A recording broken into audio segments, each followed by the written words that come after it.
Hoje é o Marcelo Diegues, historiador, estou aqui em Pato Branco com meu amigo Chavala, ex-jogador profissional, grandes títulos aí, vários clubes. Chavala, obrigado por conceder a entrevista, vou montar sua ficha lá no nosso site, resgatando a memória do futebol aí. Conta para nós um pouco da sua história aí, seu nome completo, sua data de nascimento e sua carreira aí. Obrigado, Marcelo. A vocês todos a nossa saudação, em especial os amantes desse esporte fantástico que é o futebol. Meu nome é Nelson Chavala, natural de União da Vitória, Paraná, nascido 18 de nove de 1950. E iniciamos a carreira, como sempre, pelos esportes no futebol de salão, através de atividades nas escolas públicas, seleções regionais, enfim, o campeonato amador daquela cidade, e culminando na Associação Atlética Iguaçu, a equipe que iniciamos a nossa trajetória no futebol profissional. E daí, do Iguaçu, como é que foi? Você já foi para Curitiba, como é que foi? Do Iguaçu, considerado na época o fantasma do Campeonato Paranaense, uma equipe muito brilhosa, oriunda dentro da formação do Exército, com treinamentos exclusivos, quer dizer, era uma equipe muito aguerrida. E aí o que aconteceu? Eu fui o destaque desse campeonato de 1972 e sempre fazendo jus contra as equipes profissionais, contra o Atlético, contra o Curitiba, as equipes mais estruturadas do Paraná. Eu fui considerado a revelação do ano. E aí o Curitiba, juntamente com outras equipes, foram me buscar em União da Vitória, né? E eu tive a satisfação e o orgulho de vestir realmente a camisa do Curitiba, né? E fui um dos tricampeões do Paraná em 1973. E você chegou em 72, já foi campeão paranaense, foi em 73? Como é que foi? O Curitiba, eu fui para disputar o campeonato, concluí o campeonato paranaense, que da época nós podíamos jogar contra a forma de disputa do campeonato era diferente. Nós jogamos 2 turnos, eu joguei 2 vezes contra o Curitiba e acabei sendo tricampeão pelo Curitiba. Na época, os jogadores do interior tinham essa possibilidade, né, de você jogar contra e ainda se tornar campeões por essa equipe. E aí, também uma surpresa muito grande, porque ao término do campeonato, nós disputamos o Campeonato Brasileiro, o Curitiba não foi bem naquela época, encerrou minha participação no final do ano, e o Dr. Lauro Rego Barros, juntamente com o deputado Aníbal Cury da época, foram em União da Vitória e adquiriram meu passe, me levando para o Clube Atlético Paranaense. Foi pro rival? Aí eu fui pro rival. Na época era complicado essa situação, eu fui um dos pioneiros nesse sentido, de você jogar contra uma torcida, quer dizer, veja como que às vezes o atleta profissional se vê em condições embaraçosas. Eu estava numa equipe de massa, daqui a pouco a sua equipe rival aceitou, quer dizer, eu trocar essa camisa. É muito difícil acontecer isso. Sim. Mas o técnico da época, o Valdemar Carabina, o diretor do ITA, o escadão da torcida atleticana, o Dr. Lauro Rego Barros, toda aquela estrutura do Atlético Paranaense, foram me buscar, quer dizer, me levaram assim como um troféu realmente da época. Eu fui lá para dividir e somar dentro daquela equipe aquela camisa número 3 que muito eu utilizei com orgulho. E fiquei 2 anos e meio lá no Atlético. Grandes embates, campeonatos brasileiros, realmente uma trajetória muito positiva dentro do Atlético. Por isso que hoje o nosso coração também pulsa Atlético, corre, receba o seu valor, porque a camisa rubro-negra só se veste com amor. E aí, no Atlético, você só pegou vice-campeonato? A história chata, mas que é uma realidade. Naquela época, o Curitiba, realmente, com a estrutura da época, nós sempre conseguimos 3 campeonatos a vice-campeonato. Por vários fatores, situação do futebol em si, a nossa equipe era melhor, mas por detalhes o Curitiba venceu. Houveram jogos que não terminaram, por fatores extra de campo, que sempre no Atletiba os nervos ficam realmente à flor da pele.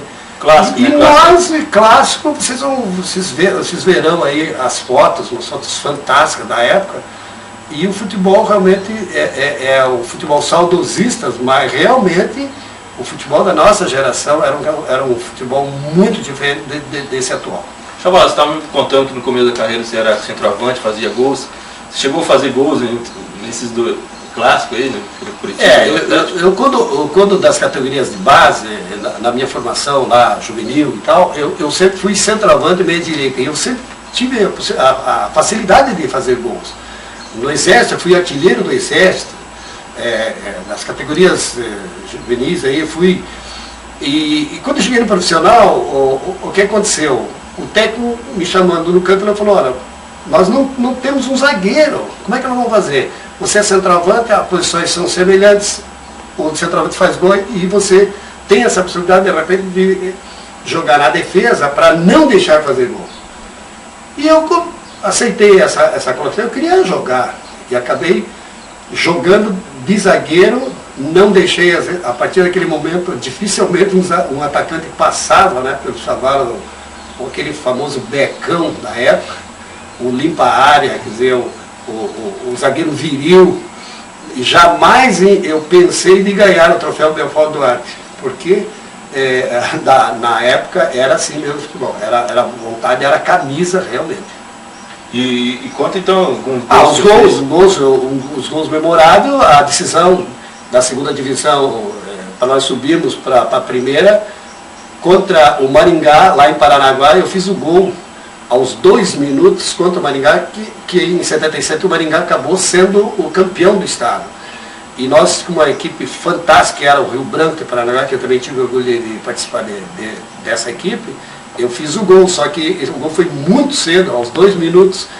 E depois houveram outros gols, pelo Brasília, eu joguei no Brasília, eu joguei aqui no Pato Branco, eu fiz vários gols, né? E para um zagueiro não era comum, mas sempre as jogadas ensaiadas, os técnicos me utilizavam pela minha facilidade de posicionamento, de impulsão, e entrar realmente naquelas jogadas já desenhadas e trabalhadas, né, durante os treinamentos, sempre nas jogadas ofensivas, bola parada, eu sempre participei. Então, do Atlético, aí você foi já para Brasília? Aí do Atlético Paranaense, um emissário veio de Brasília, porque eles queriam também, em Brasília existia toda uma formação lá da capital, que eles queriam jogar o futebol de candango, né? No Brasil o futebol candango não tinha muita projeção, então eles tinham que participar do Campeonato Brasileiro. Como eles foram campeões lá no Campeonato de Brasília, eles montaram uma equipe muito forte a nível nacional, onde eu fui guindado para lá. Eu,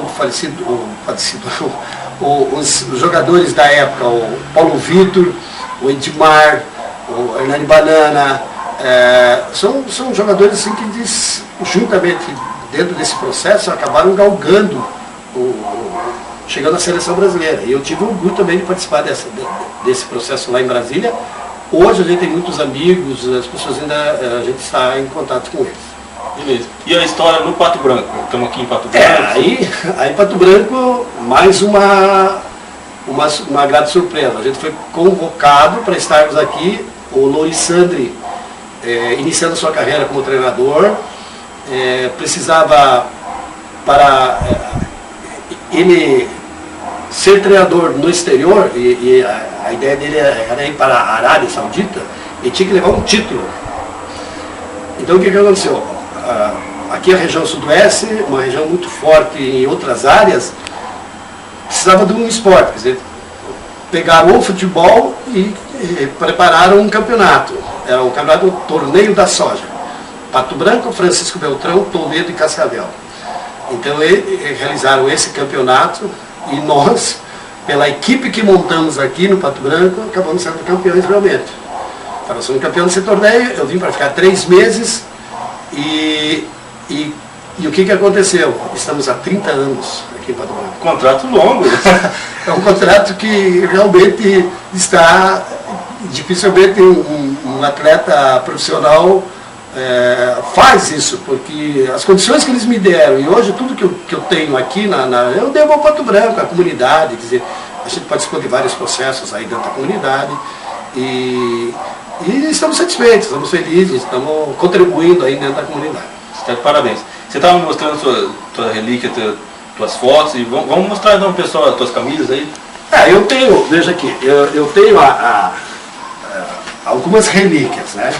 Essa, é claro, que o pessoal vai reconhecer muito facilmente, né? Então, é o tricampeonato do Coritiba, em 1973, que com orgulho eu vesti aquela camisa número 3. Essa camisa que está aqui, né? Ela está intacta ainda, né? A camisa que a gente guarda aí nos nossos arquivos, com muito orgulho, a equipe do Coritiba. A sua rival, né? O Clube Atlético, o nosso... Olha os detalhes, não havia patrocínio na camisa. É um pouco antigo, né? Década de 70, né?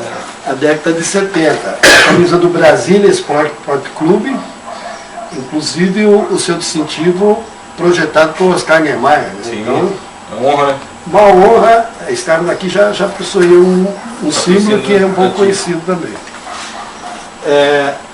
A equipe do Pato Branco, né, o Pato Branco Sport Clube, com a sua tradicional camisa tricolor, também participamos. O Rio Branco de Paranaguá, uma das equipes mais antigas do Paraná, 1913. Então, junto lá com a gloriosa equipe do Corinthians, o Rio Branco já estava na parada. Sim. Então, 1913, 13 de 10 de 1913. Eu tive orgulho também de receber troféu, inclusive de ter passado dentro desse clube do Rio Branco de Paranaguá, com muito sucesso também. E não podia deixar de apresentar a que nós iniciamos a carreira, né? A Associação Atlética Iguaçu.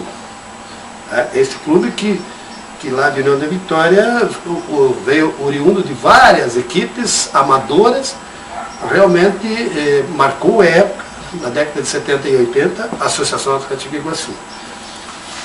E, combinando, como a gente não pode parar e dentro das atividades físicas, do qual nós vivenciamos o nosso dia a dia, a equipe de Masters, né, do Pato Branco. Ainda hoje a gente procura estar dentro de gramado, se não com toda aquela vibração, com aquela força, com aquele dinamismo, mas participando também, ainda jogando futebol. Né, o esporte que nós devemos toda a nossa formação, nossas condições de cidadão, devemos ao futebol. Então ainda continuamos, né, com o Master. Se vocês tivessem a oportunidade de ver toda essa gama de fotos e relíquias, né, está pronto um livro, né? Futebol, uma bola, uma vida, uma história.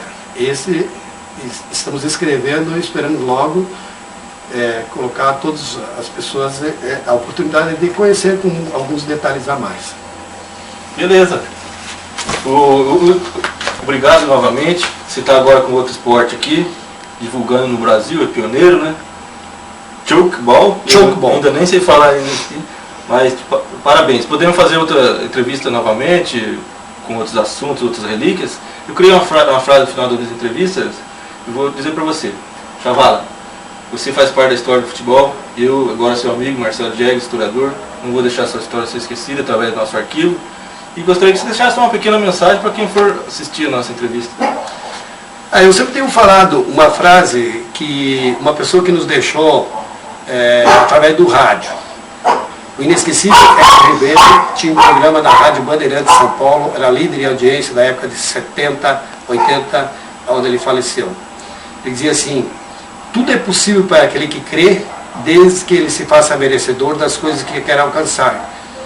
Eu me considero um vitorioso, e você, garoto que está hoje nos assistindo, vá à luta, procure os seus profissionais de educação física, faça atividade com afinco, não vá para os caminhos, os descaminhos, utilizem, criem um estilo de vida saudável dentro dos esportes, faça tudo dentro da escola, inicie na escola, vá para um clube, e algum dia mais recente, faça uma entrevista com a nossa e você está de parabéns para levar essa mensagem a essa juventude. Porque dentro das quadras, dentro dos gramados, não existe chance nenhuma de você delinquir. Muito obrigado. Obrigado. Valeu.